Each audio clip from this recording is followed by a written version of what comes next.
All right, to discuss the Brexit vote in British Parliament on Tuesday, we have with us Mr. Gurjeet Singh, former ambassador, joining us. Thank you so much, Ambassador, for joining us here on Rajya Sabha Television. Thank you, Aishwarya. Sir, British lawmakers are set to vote on British Prime Minister Theresa May's draft deal on Tuesday. Now, experts say that there is a real possibility that her deal would be defeated. What is your reading of what could happen in the House of Commons on Tuesday?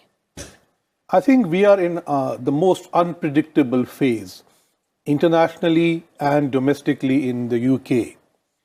I think the one certainty is that the European Union has given them a deal.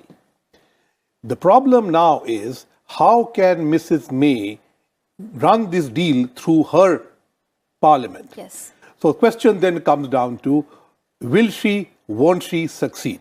Yes. And if you read all that is happening now, it certainly seems that the vote is likely to go against the deal. But the alternatives to that are no deal, a renewed deal, a revitalized deal, a reform deal. Now, no deal does not seem to be a preference of most people in Britain or of the MPs. But other three all mean you go back to the European Union. And I think the European Union is fairly fed up of the British, who first wanted to leave and then don't know how to do it. So I think they have more or less set a deadline that this is it, and I don't think we are going to go further. Therefore, I believe that the certainty of defeat is perhaps not there. I think the best way forward for Britain will be to work out something among themselves and then have only small tweakings with which they need to go back, rather than a major overhaul with which they go back to the European Union. All right. And so experts also say that the margin of the possible defeat could also be important. For example, if it is about 30 to 40 votes, that could actually tempt Theresa May to go back to the European Union and make sure that there is certain tweakings of the draft deal. But, of course, if the margin of the possible defeat is too big, then that would mean real chaos as far as Britain is concerned. I think everybody in Britain is apprehensive that there will be chaos. For instance, people believe that if there is no deal, or as of 29th March, there could be food shortages because the food chains will collapse, customs barriers will come up, the Ireland issue will become very difficult. So I think the no deal is something which they are very apprehensive about. There are some political mavericks who do believe that, yes, we can go for a new deal and then no deal and we will see what happens. But coming specifically to the question of if the deal is defeated and the margin of defeat, I think the margin of defeat is more a domestic issue than a European issue. As I said earlier, I don't think the Europeans are in a mood to renegotiate a deal unless for very minor tweakings. Now, if there are only minor tweakings, then actually with a few amendments, the deal could actually pass. But if it is defeated, whether by 30-40 votes or the 130-140 votes, I think it's a defeat. And this is what most people believe is likely. But if that happens, then I think you are really looking at very bad days ahead.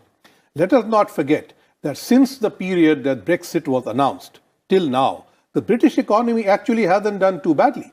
Their employment rate is fine, their growth rate is just behind Germany, and generally they are doing fine, inflation is under control. Now, all this is going to be hit for a big six once this vote fails and if no deal comes about. A regulated, clean Brexit is really the need of the moment. Having taken this decision in their own wisdom, I think Britain now needs to step forward and have a regulated, clean Brexit.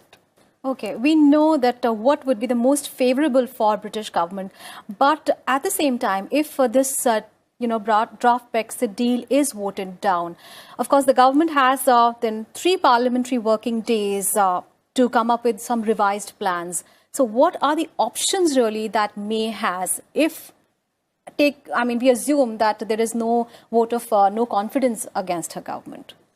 Well, I think one option is resign, which is what in your report the Labour Party leader was saying.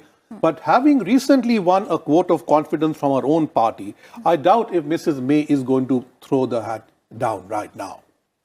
The second one is that she could say, okay, we can go back to the European Union, but as I said, that is really transferring your domestic problems back to the European Union, which they are quite fed up of. To my mind, the European Union today needs to be more engaged with the future of the European project, which the weaknesses in Germany and France and the rise of right-wing is causing them concern. At the same time, the uncertainties of the United States are causing them concern. And in between, you have one of your fellow members creating a big problem for you. That is the view from Brussels. Come on, guys, let's get this right now. So if Mrs. May is not getting this right, I don't think there is going to be that much sympathy for her in the EU. So if she says, okay, I couldn't get it, let me go back and hold on, I think it is just to stave off further defeat and not really make much headway. The final answer, of course, could be that if the victory is big enough, or the loss is big enough, then perhaps the Labour will move a no confidence motion and trying to win. The fate of the no confidence motion also is on concern, because I'm not certain that too many conservative backbenchers are ready for another election. And recently, when in between the Brexit process, Mrs. May did call an election, the results weren't happy ones. So it is not something that they really want. And if you may come back with, again, a fractured mandate, perhaps one way out would be to go for a new referendum, in which case the people of Britain, having voted... That wouldn't be simple either, isn't it? Well, at the moment, nothing is simple. Going back to the EU is not simple. Winning or losing the vote is not simple.